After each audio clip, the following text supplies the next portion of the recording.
साथियों पहले पशु परिचर, ठीक है, और बाद में एलडीसी, उसके बाद रेलवे।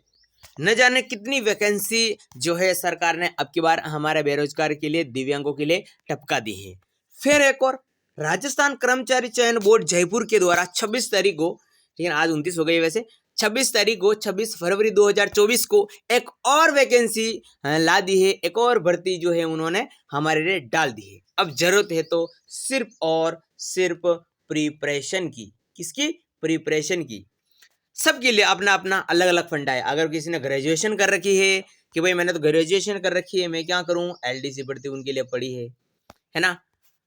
अलग अलग में कर रखी है तो रेलवे की पड़ी है। नहीं मैंने तो 10वीं पास कर रही है, केवल क्या करूं मैं, पशु परिचय है आपके लिए, है ना। नहीं मैंने तो 12वीं पास कर रखी है केवल, है ना, 10वीं नहीं 12वीं कर रखी है मैंने तो वैसे, लेकिन ग्रेजुएशन नहीं रखी कर रखी, क्या करूं, पशु परिचय है। इसके अलावा एक और वैकेंसी टपक गई है आपके लिए। आइए देखते हैं कौन सी वैकेंसी है वो।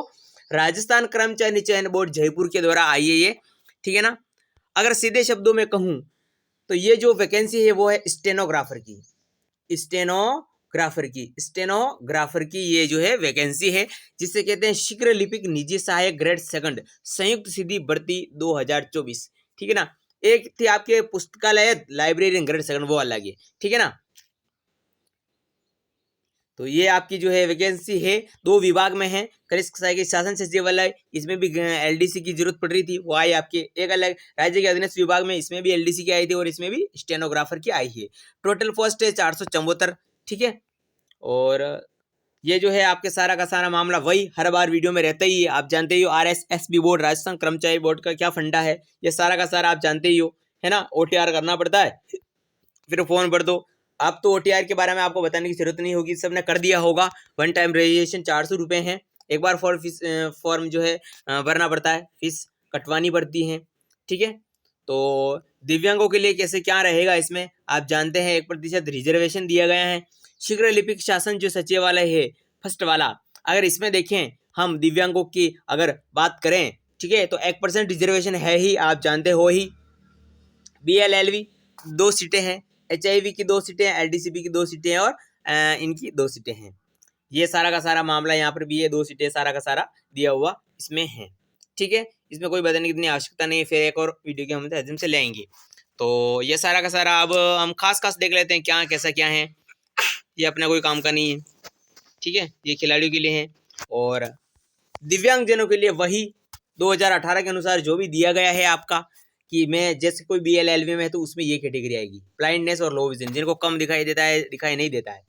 HI में कौन आएगा, अब आपके पेपर में HI लिखा हुआ होगा, आपसे कट ऑफ आएगी ना तो आपको HI का ऑप्शन मिलेगा, फॉर्म मिलोगे तो HI का ऑप्शन मिलेगा।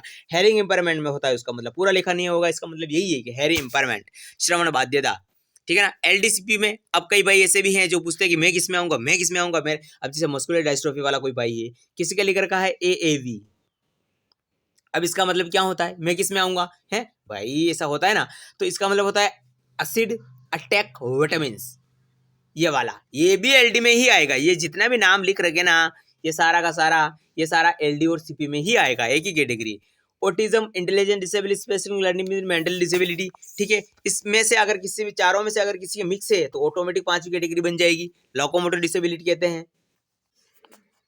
ठीक है। और दिव्यांगजनों को वही जो है 1% रिजर्वेशन जो भी दिया गया है वही होगा, है ना। इसमें कोई दोहराई वाली बात है ही नहीं। वेतनमान जो है ठीक है, जो है मतलब इसमें तो आप सब जानते ही हो। हम अपने काम की बात करें, पात्रता शैक्षणिक व्यवस्था की बात करें तो इसमें साथियों आपके एक तो है 12वीं पास, आप 12वीं पास होने चाहिए, ठीक है।